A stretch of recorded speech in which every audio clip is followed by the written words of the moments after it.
I know how you feel.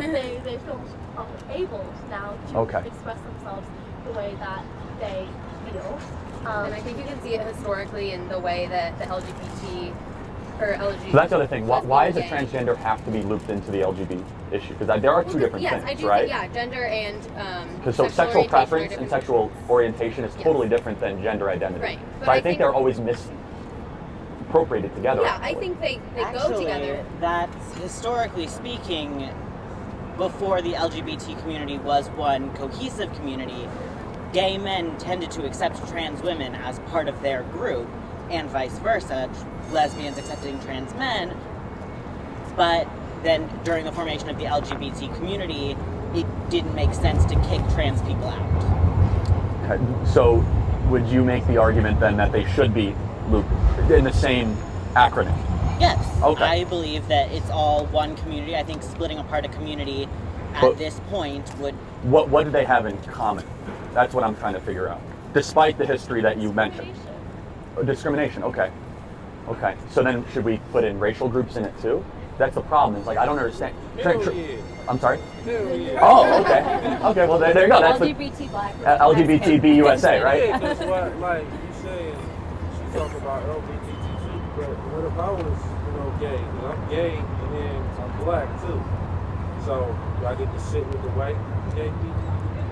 Do I get the same, as white gay people? That's no, that's okay. The point being, though, is that transgenderism and sexual orientation are definitionally different things. Now, I'm not saying they shouldn't be not looped together. I just always that they're different. No. Their identities are being disrespected in a very similar manner. Are they? Yes. Okay. Yes. Okay. Speaking as someone who is both queer and transgender, I can say from personal experiences, there are a lot of similarities between the oppression of cisgender queer people and trans people. Okay. So, how many genders would you say there are? As many as there could be. I mean, there's no really... I mean, who am I to say what someone can or cannot identify as? No, that's not what I'm saying. But like that's what I'm saying. So, but I would say, spectrum. Yeah. but a spectrum, a spectrum has to have ends in order for it to be a spectrum.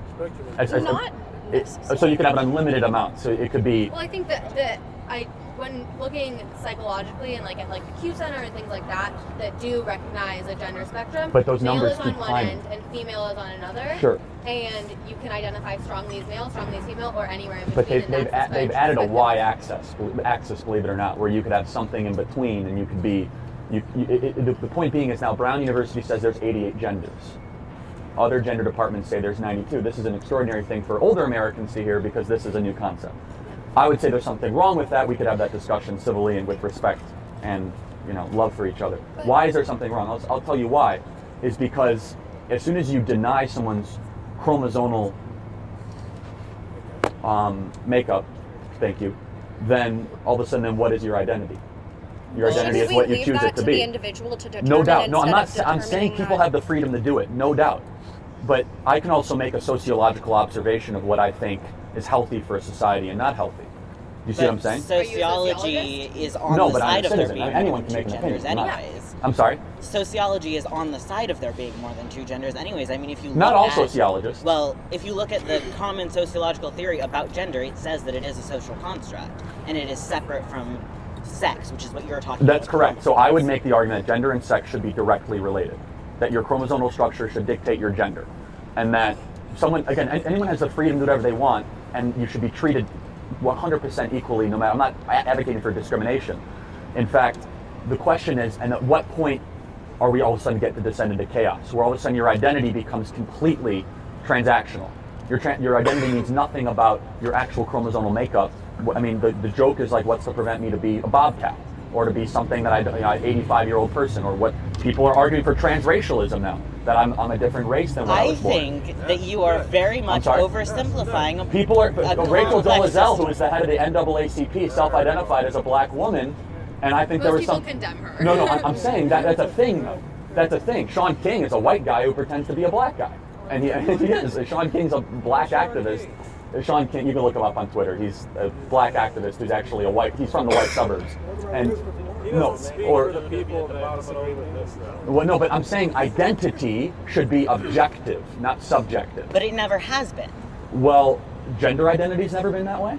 No, I'm talking identity is not the same as the things you objectively are. Identity is a self-determined thing. On It's certain things. No, so your intersectionality. philosophy, your worldview, everything, so on and so forth. But do you think there's any merit to your prescribed chromosomal structure? That's the question.